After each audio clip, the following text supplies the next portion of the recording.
Mac 360 here, and in this tutorial I'm going to teach you the basics of Toon Boom Studios. Now I would have done a Flash tutorial, but there's already a lot out there, and there's not a lot of Toon Boom, so I thought I'd do this tutorial. So let's get started. Okay, so first off we're going to open up Toon Boom Studios. I have the newest version. And when you first open it up, you're going to be given this welcome screen, and some things out here are the new project, open recent projects. They also have this forum that you can use if you need any help with things, and a lot of people do answer.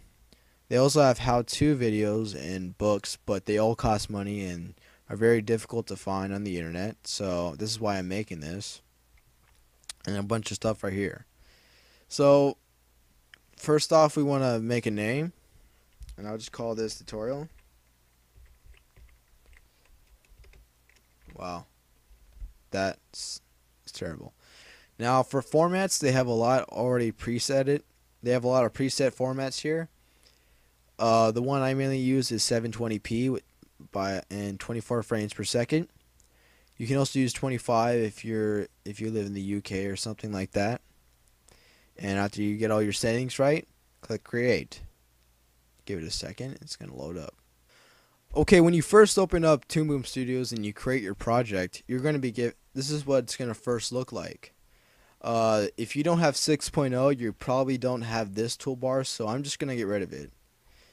And the purpose of this tutorial is basically to teach you what everything does, all their functionalities, just so you can get more familiar with the software. So let's get started. Now the first thing I'm going to talk about is the toolbars.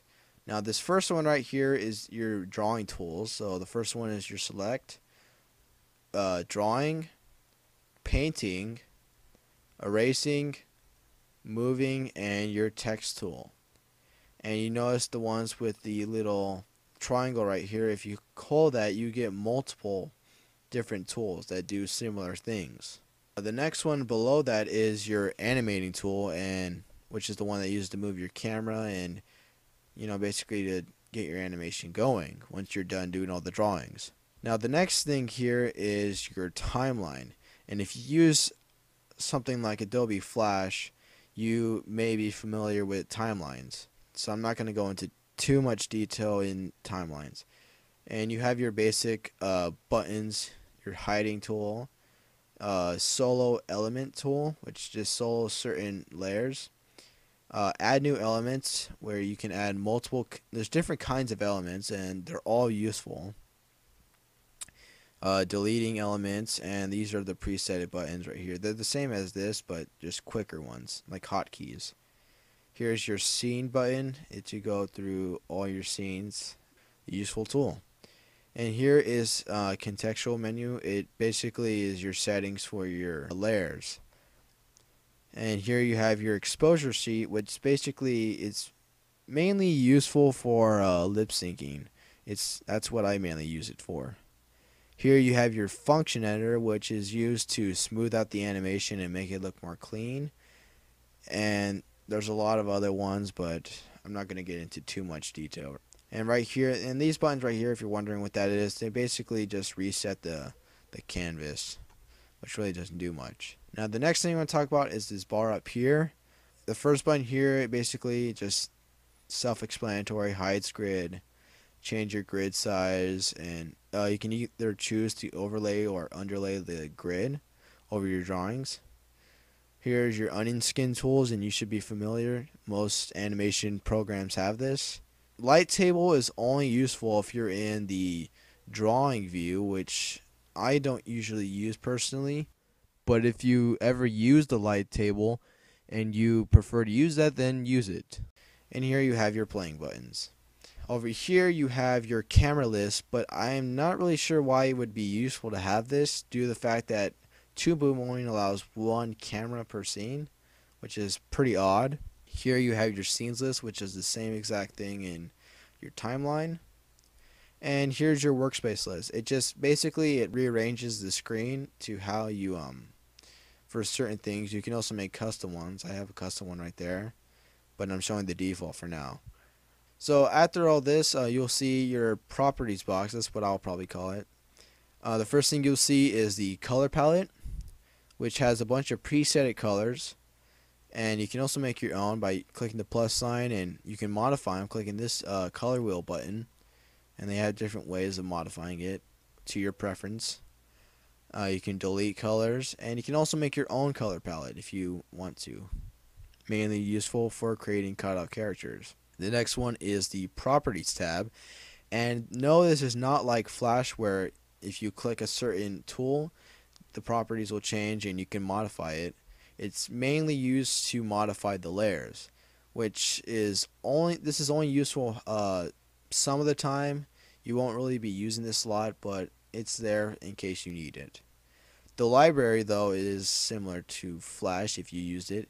And if you don't use Flash, this is mainly used to keeping certain elements in there, like backgrounds or characters or drawings or objects or anything like that. And there's two different kinds. Local is mainly just for this project, while global you can use it for any new project. The next thing you have here is these are mainly your properties tabs for drawing. So the pen tab is obvious. It modifies your drawing tools and your eraser tool. And if you see these two little picture of a paintbrush and an eraser, that means what the tool is assigned to. So you can assign the paintbrush to whatever you like. You can assign the eraser to whatever you like, so they are different sizes. And it's pretty useful for that. The next thing you have is the text tab, which basically modifies the text. That's all it's used for. It's nothing else. And here you have the cells tab, and it's best if you have this button on, so show preview. What it's useful for is mainly for cutout animation, or actually any kind of animation, but it's mainly used for is lip syncing. Before I go, I'll just tell you one more neat thing that Toon Boom has that most programs I don't see have, is what the color palette does. And basically, say like I draw, I don't know, a smiley face. And I'm using my mouse right now. Yeah, that looks terrible. Let me fix that up. I mean, it looks terrible already. And say like I want to give it a color. Maybe I accidentally give it a red color. Or I want to give it a red color. And I don't like the way it looks. So we click the color wheel. And since this color is assigned, it links up to that color palette. And in real time, it will modify the color on the drawing, and you can always change it. You can see how that works. And say I want to make him yellow. I don't know, like a yellow smiley face. I mean, this is a hideous drawing, but you know, it's a pretty useful trick if you have for different scenes. If you want to set the mood differently, like if it's a nighttime scene, you can make it more dark. That's what it's very useful for. Or if you just want to do quick modifications.